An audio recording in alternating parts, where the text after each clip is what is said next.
Good afternoon. Good afternoon. This is Charles Coachman, and this is Bay Area Let's Talk Music. Bay Area Let's Talk Music. You can reach me by calling or sending text to 408-439-0766 or sending an email to bayarealetstalk@gmail.com. We are going to be making some changes on that, but we have not as of yet. I am going to be on here for just a few moments as we go over this day in music and a couple of birthdays. But I have an appointment, and I didn't think I was going to be here at all today, and my appointment time got changed. So I'm glad for that. Let's take a look here. Happy birthday shout outs to Gina Beach or Jenna Beach.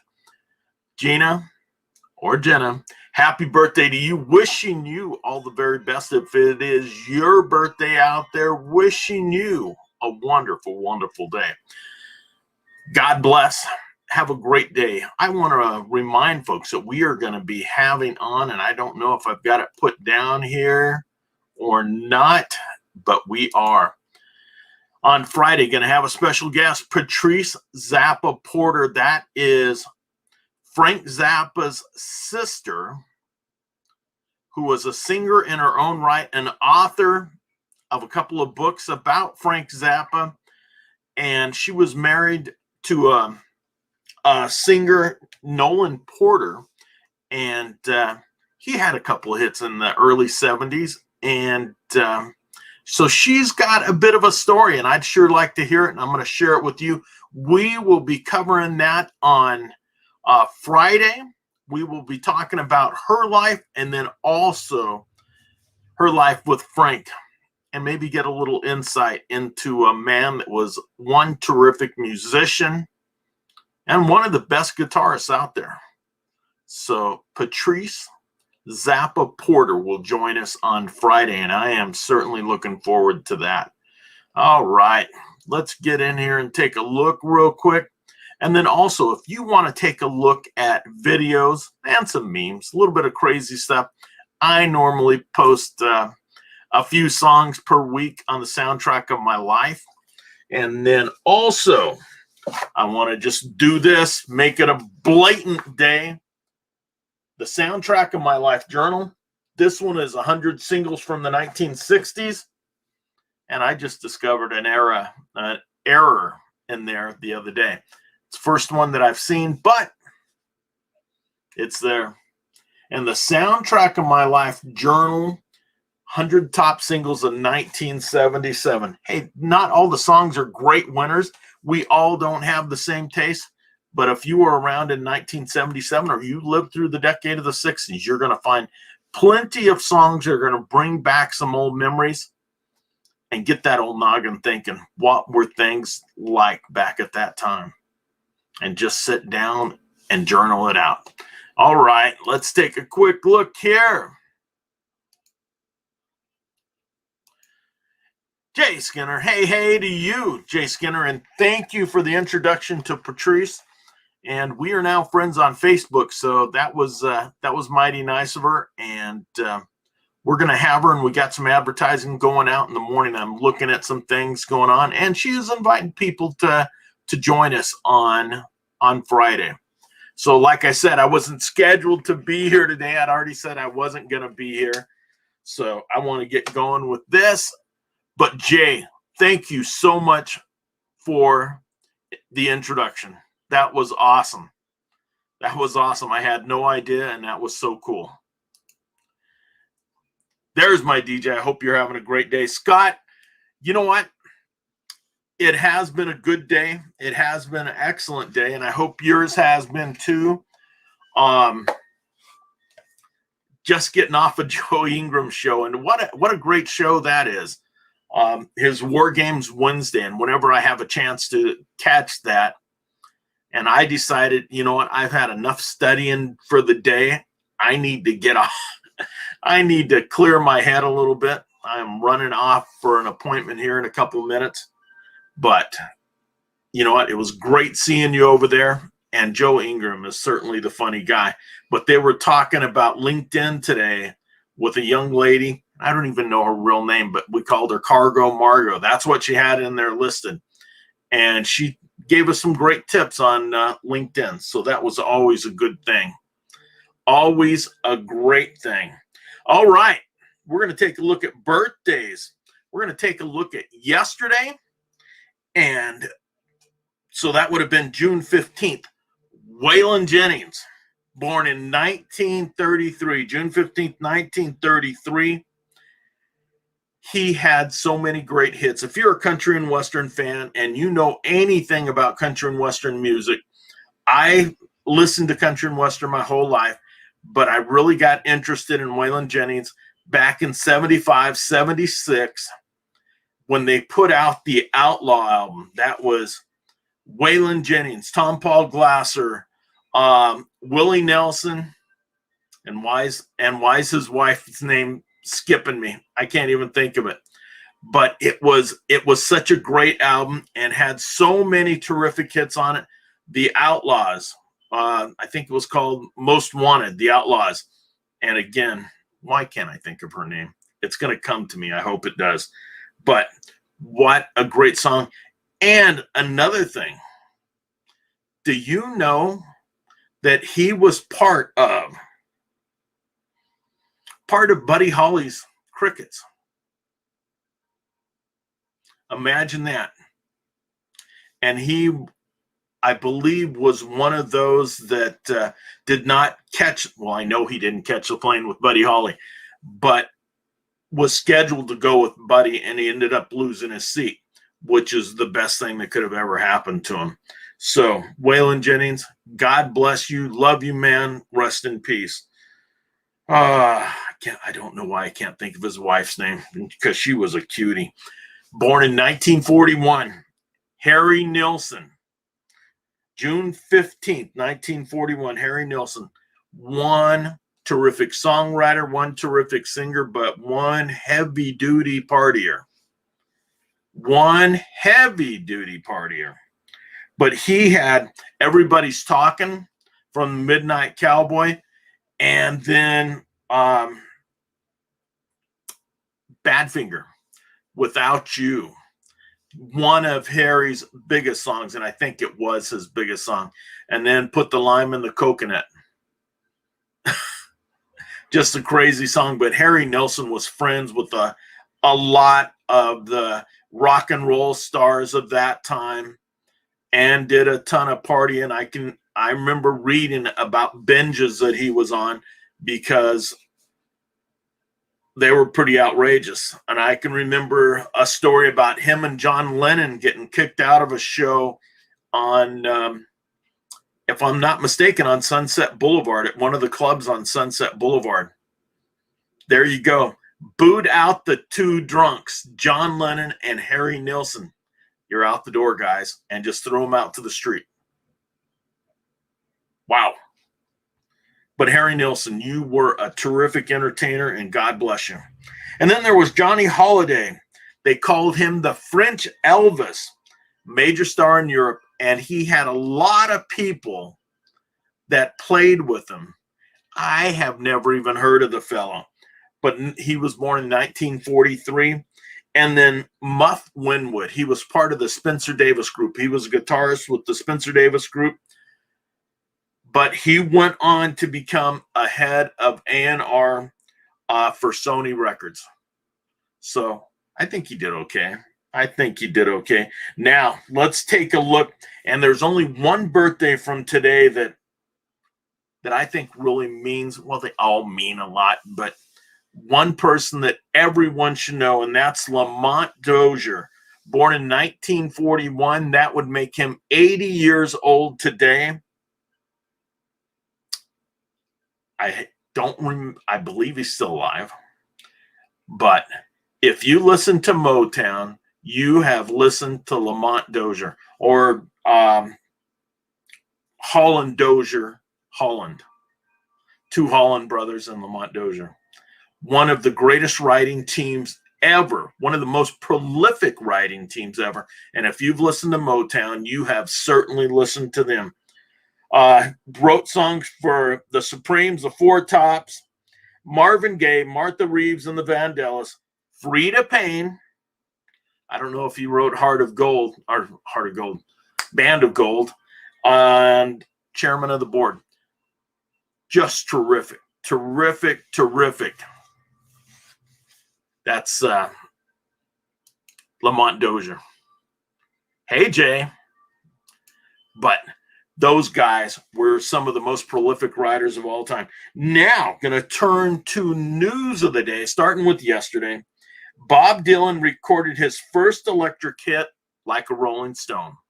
Like a Rolling Stone. First time he amplified himself. So, Like a Rolling Stone on June 15th, 1965.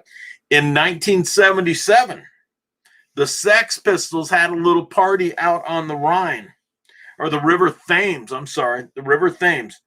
They performed Anarchy in the UK as they were traveling past the House of Parliament. And they were cranking it out soon as the boat docked. There were a bunch of arrests. So the Sex Pistols never let you down.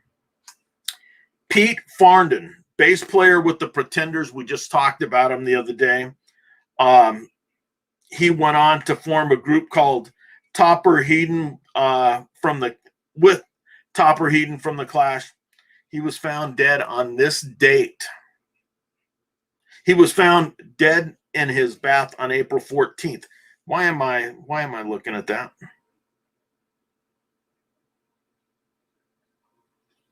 Maybe they formed the band on this date. I am not sure. But he was found dead on the 14th. We had just talked about his birthday, I think 3 or 4 days ago. Dire Straits in 1985 started a 9-week run at number 1 with Brothers in Arms. And if I'm not that mistaken, that was the album with I Want My MTV. I Want My MTV. Dire Straits, one of the greatest bands of all time. 1988, Bruce Springsteen had a little trouser incident.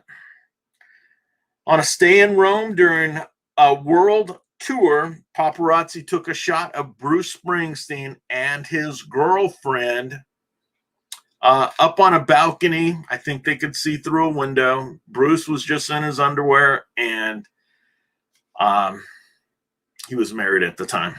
So Bruce, I think that was his way of telling his wife it was over.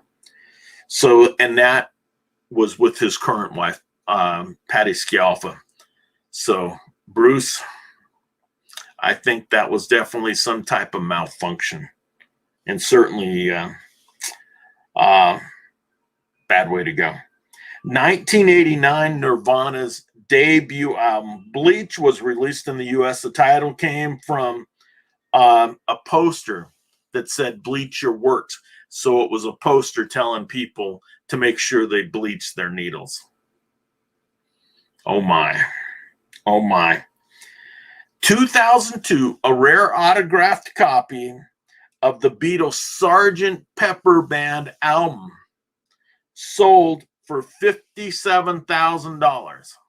Sgt. Pepper's, autographed by the 4 Beatles, $57,000. How much would those 4 signatures be today? 20 years later, 19 years later. Metallica, 2003, were at number 1 with the number 1 in the U.S. charts and also in the UK, if I'm not mistaken, with Saint Anger. I'm a Bay Area person. I was not a huge Metallica fan, but I have come to enjoy their music over the years. And they were certainly one of the best bands of the 80s and the 90s, and they still bring people out. If they get together to play, they're one of the greatest bands around. A little loud for my liking, but people that were a few years younger than me enjoyed the heck out of them. All right, on this day in 1962, the Conrads, featuring a young lad named David Bowie, made their live debut. They featured a guy named Dave J. That's what David Bowie was known prior to joining the Conrads, or up when he joined the Conrads. He had been a student along with Peter Frampton at a local school where Peter Frampton's dad was a teacher, and if I'm not mistaken, he was either an art or a music teacher. So he let the two kids play all the time. They did concerts they did little shows during breaks and after school. So what a delight it would have been to be going to their school. Here's the Rolling Stones. They had signed an agreement to play at a school, actually Magdalen College, Oxford. Magdalen College. They had signed an agreement to play for them. It was going to cost, they were getting paid $170. They were in the U.S. and felt contractually obliged to get over there and play. It cost them $1,500 each to fly back to London to play for that $170. But they did it. So a lot of people didn't like the Rolling Stones, thought they were just rascals. They were bad people, but they held up their end to a contract. And that's amazing that they did that. Cost them $1,500 a piece. Oh, $2,500 American dollars to fly back to the UK to play for $170. Wow. In 1967, on this date, one of the shows I wish I had been old enough to join and go to, the Monterey Pop Festival.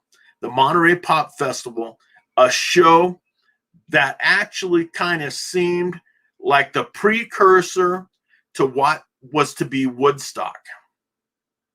The weather was a little bit better, and it was a little bit more mellow. This was the Summer of Love. The festival saw the first major U.S. appearances by The Who, Jimi Hendrix, and Janis Joplin. Also on the bill, the Byrds, the Grateful Dead, Otis Redding, Simon and Garfunkel, the Steve Miller Band, Canned Heat, the Mamas and the Papas, Jefferson Airplane, Buffalo Springfield, and the Electric Flag. I'm not sure who the Electric Flag is, but that's awesome. Tickets were $350, but if you were a VIP, $650. $350 to $650 to see some of the greatest bands that were part of the beginning. Well, not the beginning, but part of our rock era. I believe the best rock era ever. So that would have been great. That would have been awesome to see in Monterey. 1970, Mungo Jerry. Mungo Jerry was #1 in the summertime. It was the best-selling single in 1970 and also hit heavy in 26 other countries. 26 other countries in 1970. That's pretty outrageous, but it was a great song, and you will never forget Mungo Jerry's sideburns. Those were some big old sideburns. Or were they muffin chops? I can't remember. Is that what they're called? But Mungo Jerry, one of the greatest bands, one of the greatest hits in 1970. 1973, Susie Quatro. Do we remember Susie Quatro? Well, she had a big hit in 1979 called Stumbling In. But her first hit was a song called Can the Can. Can the Can. I don't believe I ever heard of it. But it went to #2.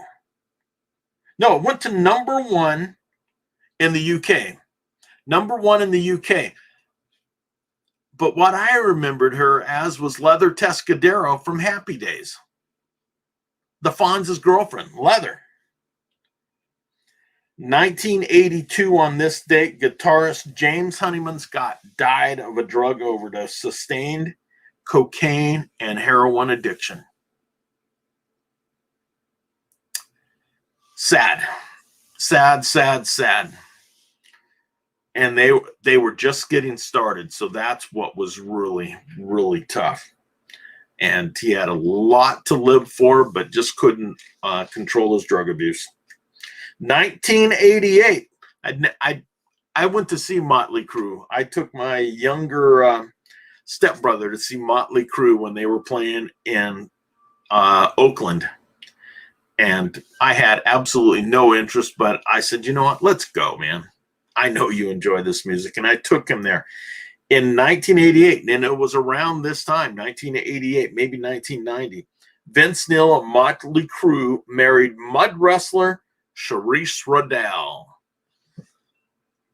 So, hey, Mom, I'm bringing home mud wrestling. Crazy times, crazy times. 1990, you may not have heard of this band, but you should take a look at this song. The band was Roxette. They did a 2-week run at #1, the U.S. singles chart with It Must Have Been Love. It Must Have Been Love. Listen to the song. Roxette, It Must Have Been Love. It came from the movie Pretty Woman. It fit in really well. But check out Roxette. That's a great little song. I've always liked it. And we're going to end up with this. We're going to finish off with this. In 2002, 46 years after Elvis Presley had his first hit in the UK, he went to #1 in the UK with the song A Little Less Conversation. A Little Less Conversation went to #1 in the UK in 2002. What brought that on? And his first #1 in the UK back in 1957 was All Shook Up. Well, that is our day in music. That is this day in music. I appreciate you guys being here. If you'd like to share this out, please do. Have an awesome day. I've got to hit the road. I've got an appointment, so we're on the road. Music on, world off. See you on Friday. And we've got Patrice Zappa-Porter on Friday as our special guest, and look forward to her being there. Please tune in and share it out. Have a great day. Look forward to seeing you on Friday. Music on, world off. God bless. Bye.